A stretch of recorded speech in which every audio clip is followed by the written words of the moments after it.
இந்த நாட்கள்லேயும் free advice நிறைய பேருக்கு ரொம்ப ஈஸியாக இருக்குது.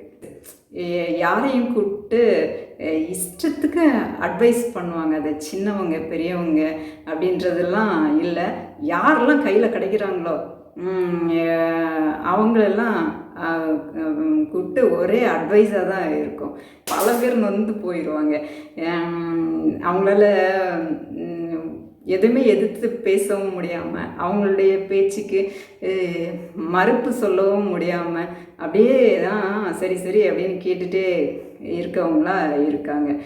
யாக்கோபு 4ஆம் அதிகாரம் 17ஆம் வசனத்திலே சொல்லப்பட்டிருக்கிறது, ஆதலால் ஒருவன் நன்மை செய்ய அறிந்தவனாய் இருந்தும் அதை செய்யாமற் போனால் அது அவனுக்கு பாவமாக இருக்கும் அப்படின்னு சொல்லப்பட்டிருக்கிறது. நீங்கள் உடனே அட்வைஸ் பண்ணுறது நன்மை தானே, அப்புறம் என்ன அப்படின்னு சொல்லாதீங்க. அட்வைஸு பண்ணலாம். யார் யாருக்கு பண்ணலாம், எந்தெந்த சூழ்நிலையில் பண்ணலாம் அப்படின்றதுலாம் இருக்குது. ஒருவருடைய வாழ்க்கையிலே அவங்க நெருங்கினவர்களாக இருப்பாங்க. பல சூழ்நிலைகள் அவங்க வருத்தத்தோடையும் கஷ்டத்தோடையும் நஷ்டத்தோடையும் பல பாடுகளோடையும் கடந்து வந்திருப்பாங்க. அந்த நேரங்கள்லாம் அவங்கள பார்க்கவே முடியாது. அந்த நேரங்கள்லாம் அவங்க ஒளிஞ்சிருவாங்க, தனக்கு எதுவுமே தெரியாதது மாதிரியே காமிச்சிப்பாங்க. ஆனால் திடீர்னு ஓடி வந்து அவங்கள பிடிச்சி அட்வைஸ் பண்ணுவாங்க பாருங்கள். ரொம்ப நல்லது செய்கிறவங்கள மாதிரியே அட்வைஸ் பண்ணுவாங்க பாருங்கள். அவர்களை குறித்து தான் நான் சொல்கிறேன் இந்த நாள்லையும். அதாவது தேவையில்லாத அட்வைஸு. உனக்கு நன்மை செய்ய திராணி இருந்து உனக்கு தெரியும், எல்லாமே அறிஞ்சிருக்கீங்க, ஆனாலும் அமைதியாக தெரியாதவங்கள மாதிரியே அறியாதவங்கள மாதிரியே அப்படியே ஒதுங்கி போகிறீங்க. ஆனால் திடீர்னு வந்து ஒரு ஃப்ரீ அட்வைஸு, திடீர்னு வந்து அட்வைஸில் இறங்கிடுறீங்க. அது எப்படி?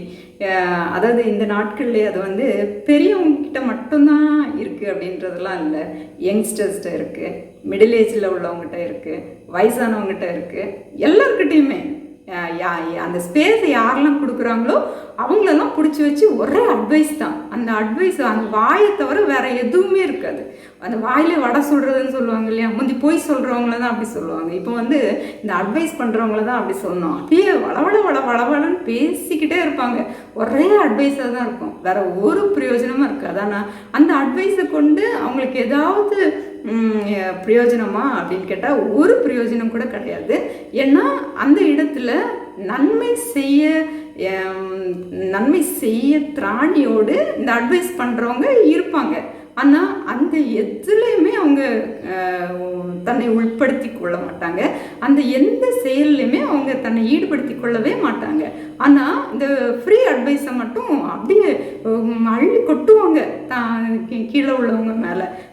அந்த மாதிரி அநேகர் காணப்படுறாங்க. அதாவது நன்மை செய்ய நீங்கள் அறிந்திருந்தும் அதை செய்யாமல் போனால் அது பாவமாக இருக்கும் அப்படின்னு பைபிளில் சொல்லப்பட்டிருக்கிறது.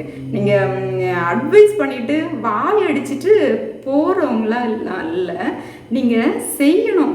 அதாவது யாருடைய வாழ்க்கையில் நீங்கள் சில காரியங்களை செய்கிறீங்களோ அவங்கள்ட்ட சில அட்வைஸ் நீங்கள் பண்ணலாம். ஆனால் வந்து தேவையில்லாத இடத்துல தேவையில்லாத அட்வைஸ் எல்லாம் உட்காந்து பண்ணிகிட்ருக்காருங்க. அது மாதிரி ரொம்ப இப்போல்லாம் கிறிஸ்தவர்கள் அதுலேயும் ரொம்ப ஊழியக்காரங்களாம் ரொம்ப பயபக்தியாக இருக்கவங்க, நான் உனக்காக ஜெபம் பண்ணிட்டேன் தெரியுமா, அதையும் பெரிய கூட்டத்துலலாம் போய் அவங்களுக்காக ஜெபம் பண்ணுங்க, அவங்களுக்காக ஜெபிச்சுக்கோங்க அப்படின்னு இவங்க முன்னாலே இவங்க அனுமதியெல்லாம் இல்லாமலே சொல்லிடுவாங்க. ஜெபம் பண்ணிக்கோங்க, அவங்களுக்காக நீங்கள் ஜெபம் பண்ணிக்கோங்க அப்படின்னு இவங்களுடைய சம்பந்தப்பட்டவர்களுடைய அனுமதி இல்லாமலே ஒரு பெரிய கூட்டத்தில் இவங்க வந்து போய் சொல்லுவாங்க, ஜெபிக்கும்படி கேட்டுக்கொள்வாங்க. இப்படிப்பட்ட மிகப்பெரிய பக்திமான்கள்லாம் இந்த நாள்லையும் கிறிஸ்தவர்களாக இருக்காங்க.